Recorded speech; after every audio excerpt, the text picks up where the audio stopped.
Hello there. I thought I'd do a controversial post today and bring in a few different little things and tie them all together and see what you think about this. Because I get called all kinds of names like, online, like you conspiracy theorist and you this, that, and other. Ooh, here we go again. But let's see what you think about this. So, we know that there's something going on in the world. I don't believe that there's a real war going on. I think it was all set up. It's all a game, and all the people are in on it, basically. I'm just condensing it right down just to simplify it. And so, all these people are just actors, and they're all playing a game. But what they're going to do is cause a fuel shortage crisis. And I was thinking about this, and I thought this is interesting because how will that pan out? Now, I live and work on a holiday park, a caravan park, and already the people are cancelling. And this should be a busy weekend now because it's Easter. I think a lot of people, to be fair, cancelling because the weather's not great. It's just not been a nice year so far. We've had a lot of storms, it's cold, so it's probably weather related at the moment, but they're talking about the fuel shortages. Now, if you want to know what's going on in the world, look at the other news around the world because they all lie, but they'll tell you lies about each other's countries, right? So, for example, when COVID started, we got shown people dropping dead in the street in Wuhan, which is a load of rubbish because they didn't at all. No one drops dead from a cold like that. So that was the propaganda they used on us, and it worked because people believe everything on news. They don't believe sci-fi films, which are telling you the truth. They believe the BBC. But in other countries, they were showing people dropping dead in London on the streets, which did not happen, but they believed it did also. So just look at the news around the world. So at the moment, right, we've got Australia are getting told, advised to stay at home.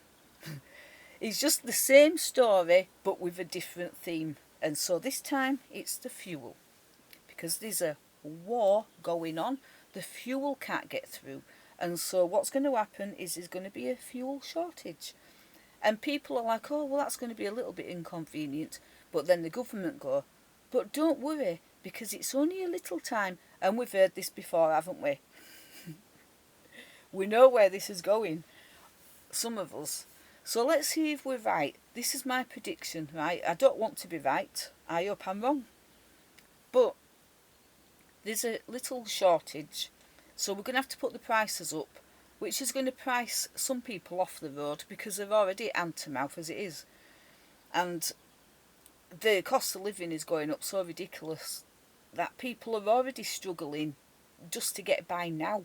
So any more increases with anything is just going to knock them out. And so that's going to shave the bottom level people off the roads because they're not going to afford the cars. Um, the fuel shortages in Australia, what's the government is saying, you've got to look on their website, by the way. Don't just listen to me. Go to your own government who don't lie to you and look at their own websites because they're telling you what they're going to do. So they're going to basically price people off the road, so they won't be forcing you to do anything. Now, they've bought this new fuel out, and I can't remember what it's called now, but apparently it breaks the car engine because it's got some components in it that cause damage to the engine of the car. But they're bringing it out because it's cheap. It's something like ethanol or something stupid like that. But anyway, they've got that sort of stuff going on. So the prices are going to be going up and up and up. So people won't be doing long distance travel, which means people, if they do go on holidays, will stay very local. That's if they can afford holiday. This is going on where I live right now, and I was thinking about this because my head's always spinning with stuff. Because I always think what they're doing now, I can't help it.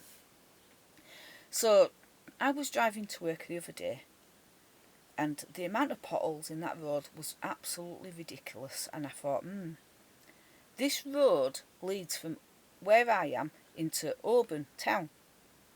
But all the houses along there are all people with money. They've all got money. They've got beautiful houses, land and nice cars. But the roads are going to end up becoming impassable because every time the council go out, they don't fix the potholes, they just temporarily bodge them, because within weeks they're back to being holes again in the road. So they're not getting fixed, because fixed means done and you don't have to go back. So these are just getting bodged. And I thought, you've got all this money, you're living out here in these beautiful houses, and if the government wanted you all to go and live in a 15-minute city, how would they do it? Because if they went about it aggressively, people would fight back, wouldn't they? So they have to do it in a gentle way and make it seem like it's your idea, right? This is how my head's spinning now. And I'm going to tell you another scenario in a minute that's going on. And I thought, you live somewhere beautiful like that, but you can't get to your house because the potholes are making the road impassable, and it's going to burst your tyres and stuff. And a lot of these posh cars are quite low to the ground, like the sporty model type things. They're getting scraped on the flipping road, some of them. I know where every pothole is, so I know to drive slowly and I know how to get around them, but they're getting bigger and bigger. And every now and again they'll come and just bodge them, and then a couple of weeks later they're back again, and I'm like, So when there's a shortage of fuel, is that going to affect the council as well? Are they going to be able to go out? Or are they going to use the excuse of we can't be going out so much because we've got to cut back on the fuel because we're saving the world with you lot. We're doing our bit. Does it sound familiar to anything? So for that reason we can't be fixing the potholes as much as we can. And isn't it funny how a lot of these potholes are in nice places? And you think, these people are paying a lot of council tax to live there, and they're living in a beautiful location, and yet the roads are ridiculous. And then that's the only way in and out to their house. So let's just have a little possible scenario. There's a massive fuel shortage. They either can't afford to buy the fuel because it's gone up so much that you're outpriced and you can't afford to do any journey unless it's an emergency one and it's just even there rather than daily. So you've got that one, and then the other one is we've got no fuel left. We couldn't get it over to you all. We're very sorry, but we've had to cut it. There's none getting through because of war. So there's no fuel now. I'm like, crap. So you're not going nowhere anyway. So all the people who live in these beautiful places in the countryside, miles away from everywhere, are going to say at some point, we can't sustain our life here. What we're going to do, we can't walk to town from here because it's so far away. We can't get our transport down there and back because we can't afford it, or there's no fuel. So we're too far away from everywhere. So they'll start to panic. And then what happens when people panic is they ask for help. And that's when the council will step in and go, oh, don't worry.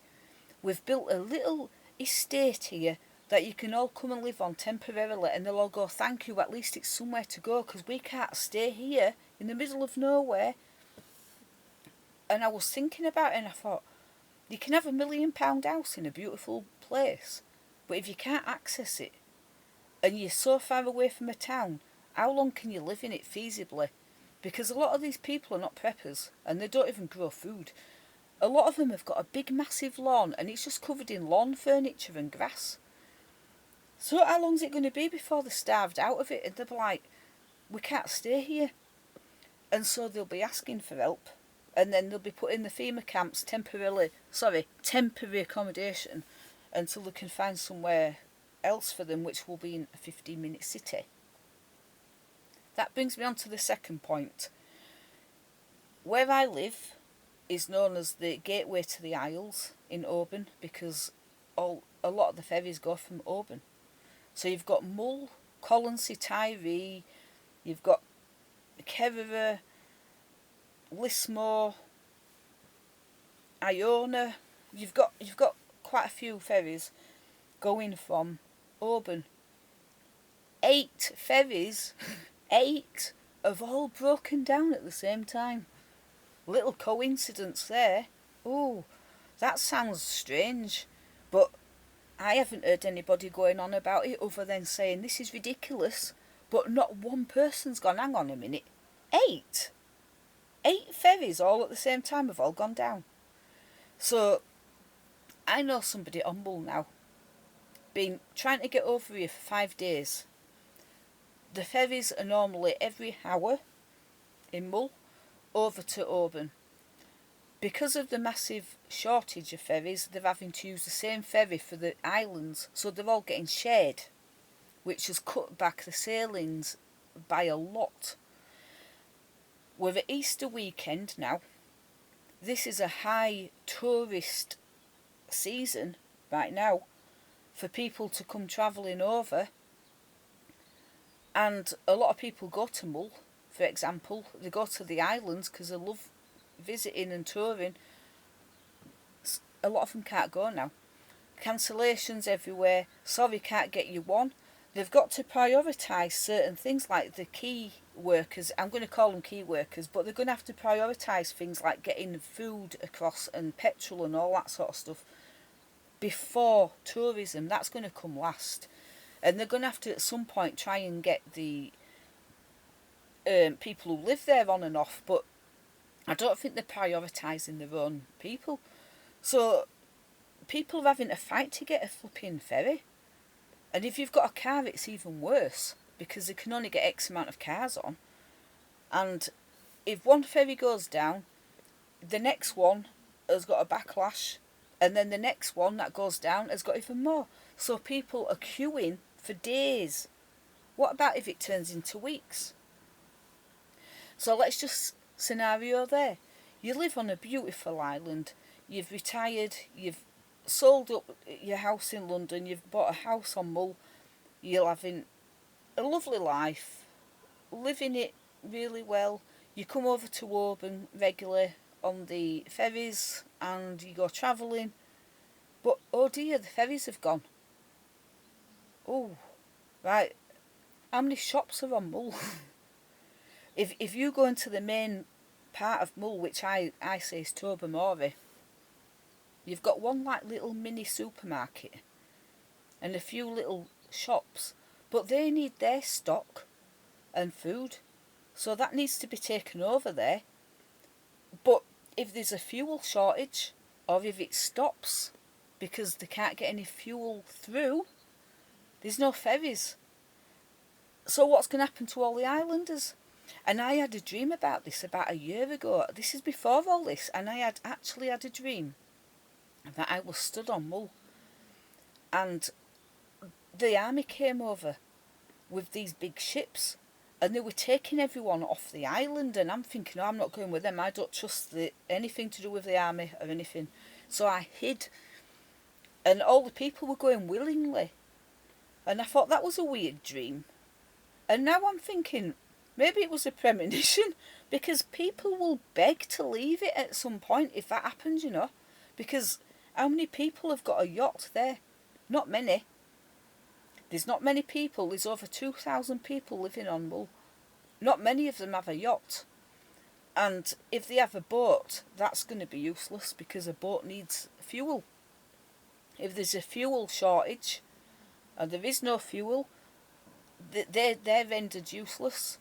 The yachts wouldn't be, but you'd have to only be able to sail in certain weather conditions, and where you're going to sail to. If there's going to be shortages everywhere, you can sail inland and still find there's nothing there for you, because they're short as well. So people at some point who will live in the life of luxury right now are going to be begging to go to the 15-minute cities, because they're going to be starved off them islands and out of the countryside. That's my prediction. In other countries, we've seen things like the DEW technology, where people who don't have blue roofs get burnt to crisps. Have you seen it? and everything's turned to dust apart from the trees in a fire. Cars get turned to dust, but the trees stood next to them just stay standing, and you're like, Yeah, and it just also happened to be on a new route that they've got pre-planned for a train track or something like that runs from one city to another. And it just happens to go through these beautiful places, so let's get a shot of them all. But it's just a coincidence. It's just a coincidence that potholes are not getting fixed, they're just getting bodged. And it's just a coincidence that the ferries have all gone down at the same time. It's all a coincidence.